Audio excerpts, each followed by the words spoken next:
So, good day everyone. In this video, ako ang i-demonstrate kung saan pag-install sa Apache Kafka o sa RabbitMQ sa at computer. O ako asa ipakita kung asa i-download ang required files ug unsaon pag-verify sa both systems aron mag-work properly. So, first is ito ang i-download ang ato ang Apache Kafka. So, ito ang i-type ang Apache Kafka. Apache Kafka. Kafka. Nya, ito ang i-link niya siya. As you can see, mo ni ang latest version sa Kafka. Unya, mo ni ang latest version niya. Natin natin i-click. Nya, automatic na siya download. Man ana, as you can see na naka-download naman ko ani. So, ako aning i-close. Human ana, monto sa ito ang file manager og ato ang i-click ni siya ang i-download unya i-extract nato. Human tag extract mo ni siya ang kinalabasan niya. Human ana ato ang i-copy og i-move sa diri sa C.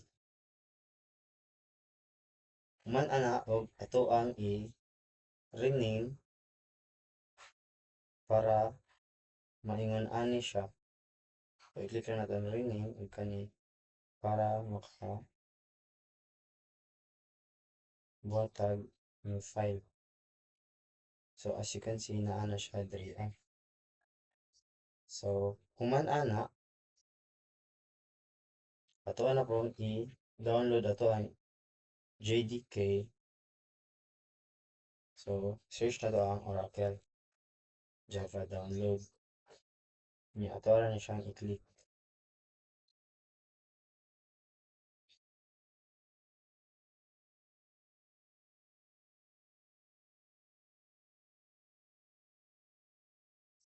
So, hulatan na nato siya.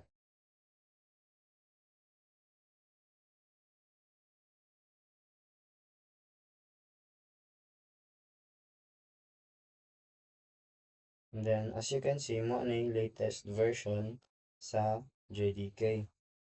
Okay, which is ang JDK 26. Kung na po siya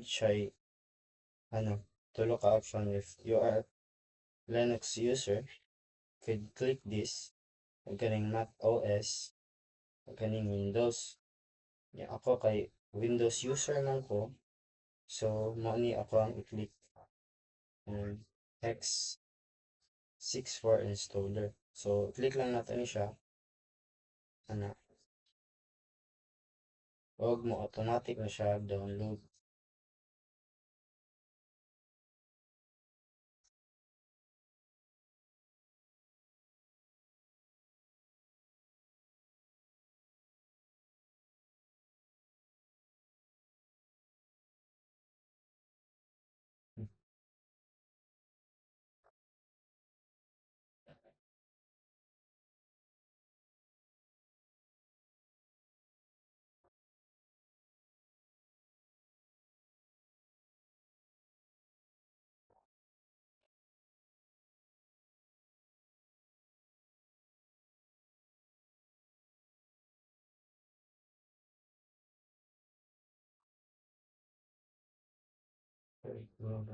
Siguro.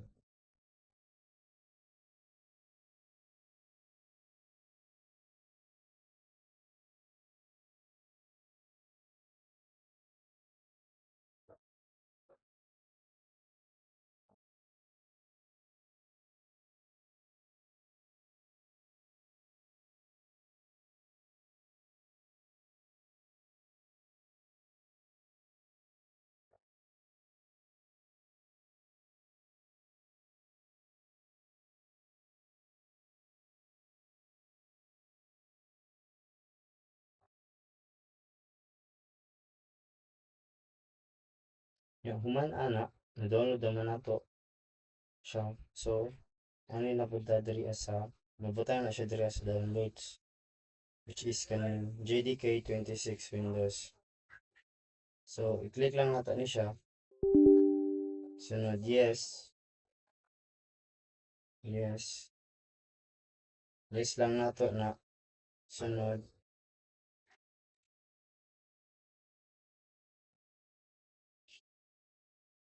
So pag human ana niya,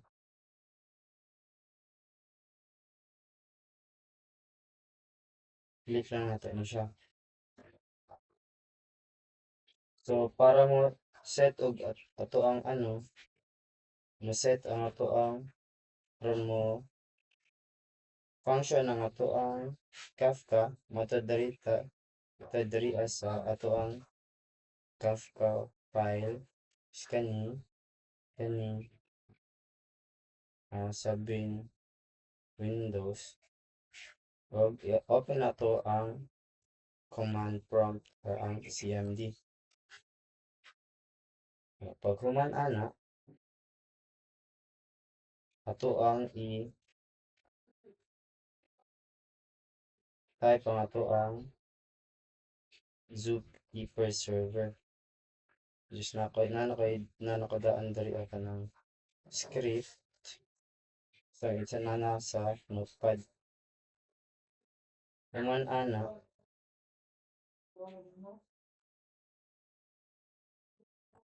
ato arang i-copy ni siya. Ano, copy paste. So i-wait lang nato siya.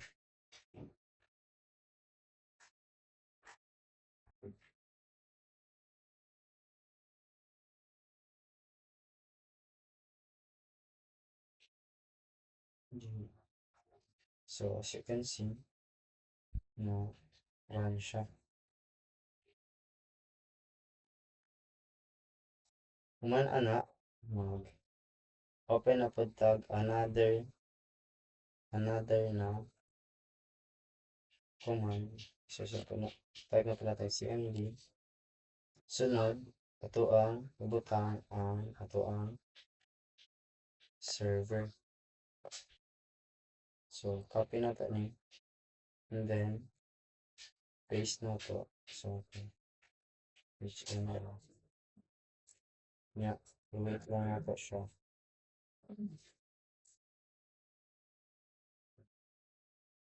So as you can see, the nag-run na siya. So maanay ano, sign na successful ato ang pag-install sa to ang Kafka.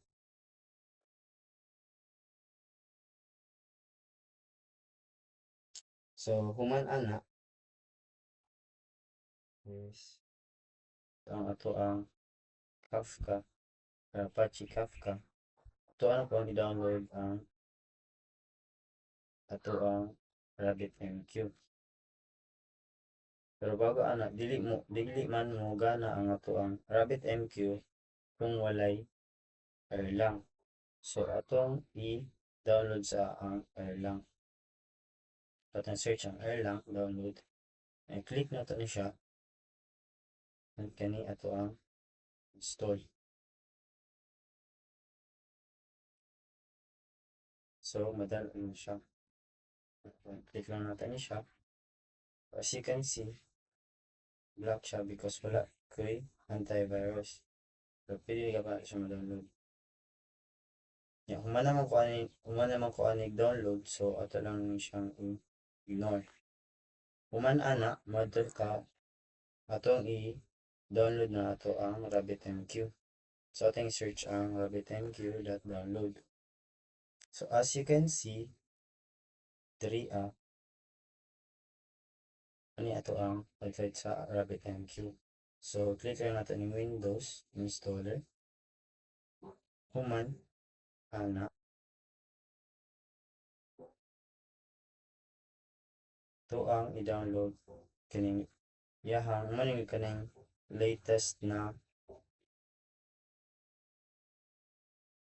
RabbitMQ server. So, ito rin i-click. Log mo. Direct na siya. Og install. Pero, kung ano naman ko ano install, so, ignore na ako na siya. Or cancel. Yeah, mato na ta sa kani ko ang ipang download. Which is kani ang RabbitMQ server. Kung ano natin yes. Isa sa nga to. Diretso na siya. Pero umano na ako na siya install, so umano na ako na siya. Next na ako na siya. Ang kanin file lang. So, umano po ko ani ay X na ako na siya.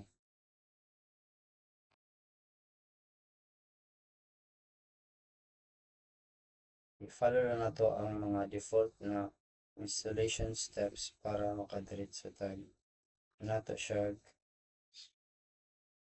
install tanan. Pero manama ako pag-install. So, ako ana pong i-test or overview sa atong localhost sa RabbitMQ. So, atang i-search ang localhost. So, search ang localhost, which is kaning localhost 15672. Pag-enter na to. Diri atong itong install sa akong nato muna nga install lang atong RabbitMQ. So, dapat mo appear diri ang ato ang gipang install. So, atong i-login sa username as guest. Kaning password itong utang gyapon kay guest. Man ana atong i-click ang download.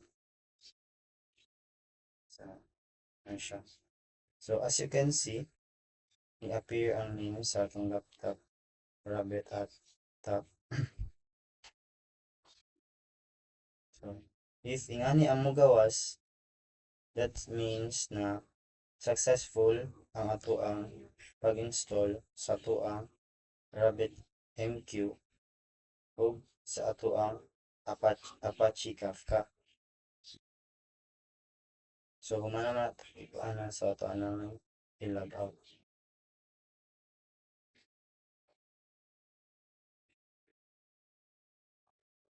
So, maano to siya ang steps sa pag-download sa Kafka o sa RabbitMQ.